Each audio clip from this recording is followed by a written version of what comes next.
warahmatullahi wabarakatuh. Halo semuanya, perkenalkan kami dari kelompok 1. Sebelumnya izinkan kami memperkenalkan diri. Nama saya Zahratun Kamaran Najimun Nur Ilham dari kelas 11-12 bersama teman-teman saya yaitu Cantika Yusari dan Winanda Cintana Kusumardani. Baik, kali ini kami akan melakukan wawancara untuk tugas sosiologi dengan topik ketidakadilan guru dalam penilaian di sekolah. Wawancara ini bertujuan untuk mengetahui bagaimana pendapat siswa mengenai keadilan guru dalam memberikan penilaian kepada murid-murid di lingkungan sekolahnya. Dan sekarang kita bersama salah satu narasumber, yaitu Satria Asbifarki dari kelas 1. yang merupakan salah satu siswa di sekolah ini. Baik, langsung saja kita masuk ke dalam wawancaranya. Baik, buat pertanyaan pertama, gimana pendapat kamu tentang guru yang telah memperhatikan beberapa siswa lebih dari yang siswa lainnya? Mungkin kalau pendapat dari saya ya, untuk guru yang kurang adil lah istilahnya mah buat ke siswa-siswa yang lain, cuma memperhatikan salah satu ataupun mungkin beberapa saja gitu murid yang di kelas. Pastinya murid-murid yang lain yang tidak diperhatikan, yang kurang diperhatikan bakalan merasa kayak tidak adil, merasa kurang dihargain. Oleh karena itu merupakan tindakan yang kurang baik sih menurut saya. Oke, terima kasih. Untuk selanjutnya, izin bertanya Satria, bagaimana pengaruh cara penilaian guru terhadap semangat belajar siswa? Pengaruh penilaian guru terhadap semangat belajar siswa. Jadi kalau pendapat saya pribadi, untuk semangat belajar siswa itu ditentukan dari bagaimana gurunya. Kalau misalkan gurunya menilainya dengan secara adil, otomatis siswa-siswa yang lain pun pasti merasa lebih semangat buat belajar karena sistem penilaiannya yang adil seperti itu. Terima kasih banyak ya Satria. Selanjutnya, Jadi kan tadi dari apa yang kamu jabarkan itu, menurut kamu kalau misalnya guru bisa menilai dengan adil kan bisa menambah semangat buat siswa-siswinya juga. Nah, menurut kamu nih, solusi dari kamu, apa yang bisa kita lakuin atau apa solusinya agar guru tuh bisa memberikan penilaian yang adil dan transparan di lingkungan sekolah?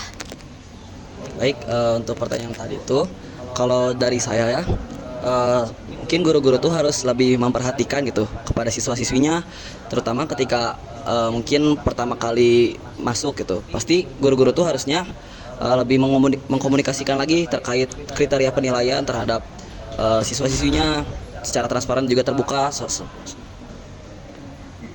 sehingga murid-muridnya pun bakalan lebih nyaman dan juga lebih siap lah dalam menghadapi penilaian-penilaian yang kedepannya gitu. Baik, mungkin segitu saja jawaban dari narasumber kita yaitu Satria. Sebelumnya kita terima kasih ya buat Satria atas pendapat dan waktunya. Dari wawancara ini kita bisa mengetahui bahwa keadilan dalam penilaian guru itu sangat berpengaruh atau sangat berdampak terhadap semangat dan hubungan antar siswa. Semoga hasil wawancara ini bisa menjadi pembelajaran agar proses penilaian di sekolah semakin adil dan terbuka. Assalamualaikum warahmatullahi wabarakatuh. Halo semuanya, kami dari kelas 11-12. Perkenalkan, nama saya Muhammad Albari. Dan saya Ahmad Ginanjar Wahyudi. Saya Andika Fikri Fadila. Kali ini kami akan melakukan wawancara untuk tugas sosiologi dengan topik ketidakadilan guru dalam penilaian di sekolah. Wawancara ini bertujuan untuk mengetahui bagaimana pendapat Pak C mengenai keadilan guru dalam memberikan penilaian kepada muridnya. Sekarang saya bersama narasumber yaitu Pak C, salah satu karyawan di sekolah ini. Baik, langsung saja wawancaranya kita mulai. Baik Pak C, saya mau bertanya. Menurut Pak C nih, bagaimana peran siswa dalam menciptakan suasana belajar yang adil di kelas Pak C? Untuk menciptakan belajar yang adil di kelas itu, ya menurut Bapak anak-anak itu harus bisa kompak, bisa bareng-bareng supaya akan tumbuh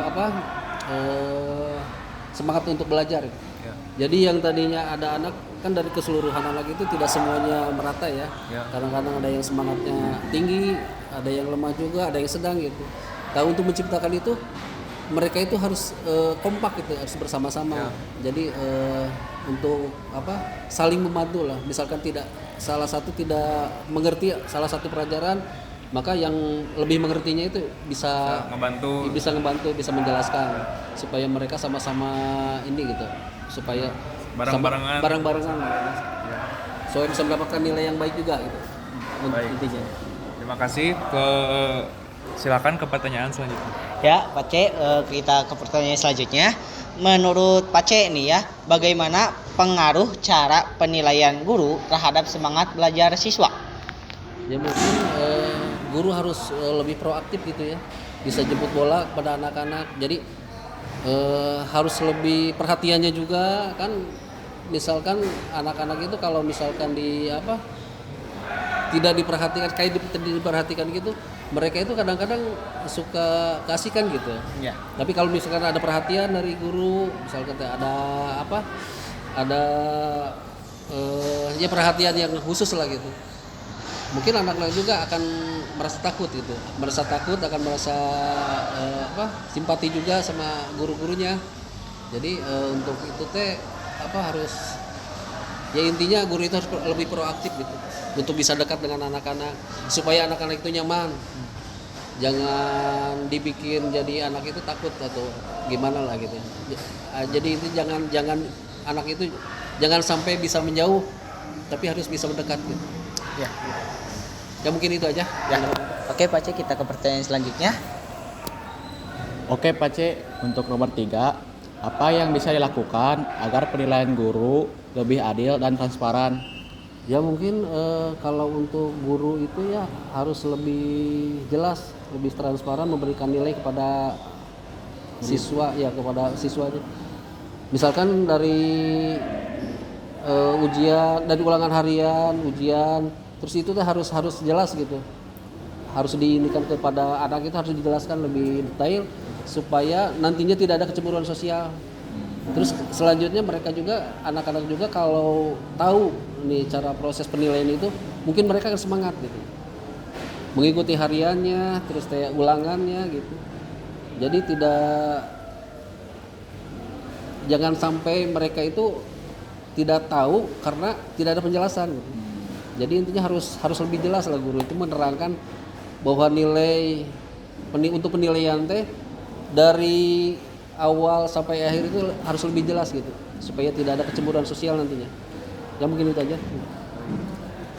Baik, terima kasih kepada Pak C atas pendapat dan waktunya. Sekian dari kelompok kami. Wassalamualaikum warahmatullahi wabarakatuh.